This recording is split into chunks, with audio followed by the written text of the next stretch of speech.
Hello, good morning, सुप्रभात दोस्तों। कैसे हैं आप लोग? आई होप कि आप सभी लोग बहुत ही अच्छे होंगे। तो जैसे कि आपको पता है कि बिहार 7th फेज़ की आपकी जो वैकेंसी है वो आ चुकी है, तो आप लोग भी अपनी पढ़ाई स्टार्ट कर दीजिए।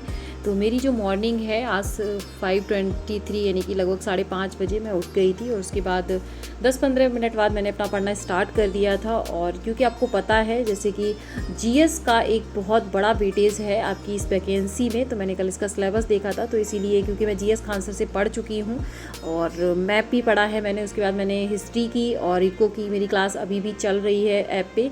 और उसके बाद जो है संविधान है और ज्योग्राफी है उसको भी मैं कंप्लीट कर चुकी हूँ, तो मैं इनको अब रिवीजन करना स्टार्ट कर दूँगी। और अभी मैं रिवाइज़ कर रही थी मैं ज्योग्राफी को मॉर्निंग में।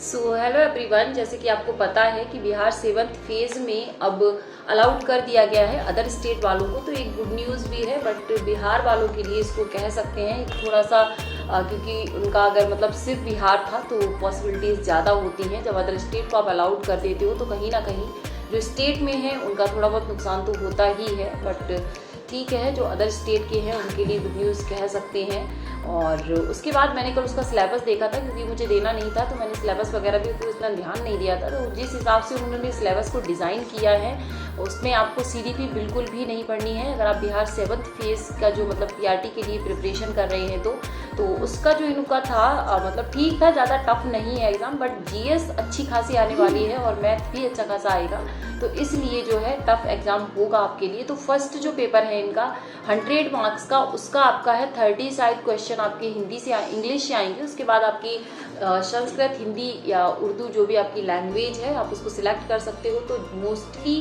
मतलब जितने भी स्टूडेंट्स हैं उनकी हिंदी ही होने वाली है, तो अच्छा है हिंदी, मतलब इतनी ईजी, इतने टफ नहीं है, तो आप अच्छे से स्कोर कर सकते हैं उसमें।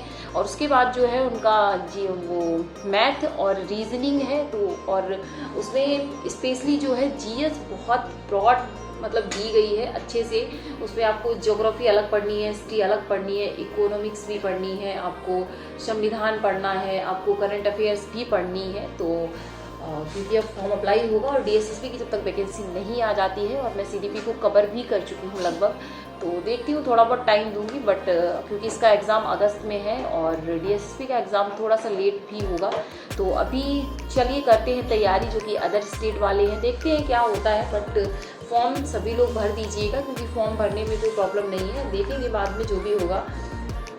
और स्पेशली आपको बिहार जीके और बिहार करंट अफेयर्स भी पढ़नी पड़ेगी, जिसका अदर स्टेट वालों को बहुत ज़्यादा मेहनत करनी पड़ सकती है इन सब चीज़ों के लिए, क्योंकि जो उसी स्टेट से होते हैं उन्हें अपनी आसपास की चीज़ों की नॉलेज होती रहती है उस हिसाब से। तो अभी मैं कर रही थी यहाँ पे जो भी मेरा खान सर से ही मैं मैप की क्लासेस ले चुकी हूँ बहुत पहले से, तो मैं इसी को जो आपके 7 कॉन्टिनेंट्स हैं उनका जो मतलब इम्पॉर्टेंस, उनकी जो चीज़ें हैं उनको मैं देख रही थी, और कौन कौन से देश वगैरह उसमें आते हैं वो मैंने अभी किया है। 12 बजे से मैंने स्टार्ट किया था, लगभग अभी 1:20 के आसपास आपका जो टाइम है वो हो चुका है, तो 1:22 हो रहा है अभी, शायद दिख रहा होगा। और अभी मैं करने जा रही हूँ हिस्ट्री, तो हिस्ट्री में 1857 की क्रांति, इसको मैं करूँगी अभी। और जैन धर्म जो है उसको मैं रिवाइज करने जा रही हूँ, क्योंकि यहाँ से भी आपके क्वेश्चंस बनेंगे। तो चलिए चलते फिर करते हैं अपनी पढ़ाई को। ओके,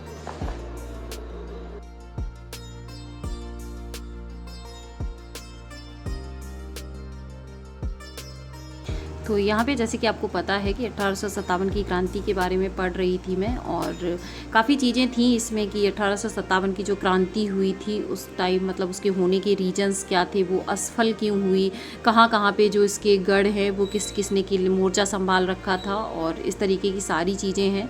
तो कंप्लीट हो चुका था मेरी जो भी मेरा हिस्ट्री का था, और उस मैं करने वाली थी इंग्लिश। और इंग्लिश में जैसे कि आपको पता है कि वोकैब वगैरह भी, और मेरी वोकैब के लेके ज़्यादा टेंशन रहती है, क्योंकि वोकैब क्योंकि हम भूल जाते हैं, बाद बाकी जो रूल्स वगैरह होते हैं तो उनको हम बहुत दिनों से पढ़ते आ रहे हैं, तो सारी चीज़ें कहीं ना कहीं माइंड में रहती हैं। तो मैं आज जो आपका इडियम्स एंड फ्रेजेस होते हैं, ये कहीं ना कहीं हमारा जो पैसेज वगैरह आता है उसमें भी काफ़ी काम आते हैं, तो मैं इन्हीं को करने वाली थी। और इसको करने के बाद मैंने 4 बज जाते हैं, तो उसके बाद मैं आरब को भेजने गई थी ट्यूशन के लिए, और उसके बाद मैंने अपनी चाय वगैरह पी थी। और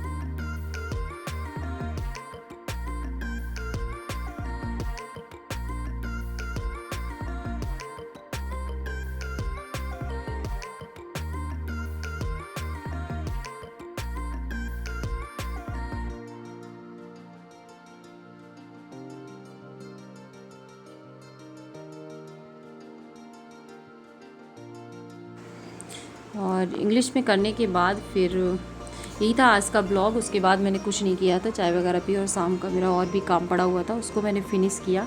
तो ये था आज का ब्लॉग और आई होप आपको पसंद आया होगा। अगर आपकी कोई डाउट या क्वेरी है तो आप मुझे कमेंट सेक्शन में पूछ सकते हैं। मिलती हूँ फिर एक नेक्स्ट वीडियो में कुछ इंपॉर्टेंट इन्फॉर्मेशन के साथ। तब तक के लिए जुड़े रहिएगा और वीडियो पसंद आया तो वीडियो को लाइक शेयर सब्सक्राइब कर सकते हैं। Okay, so thanks for watching, bye bye and take care.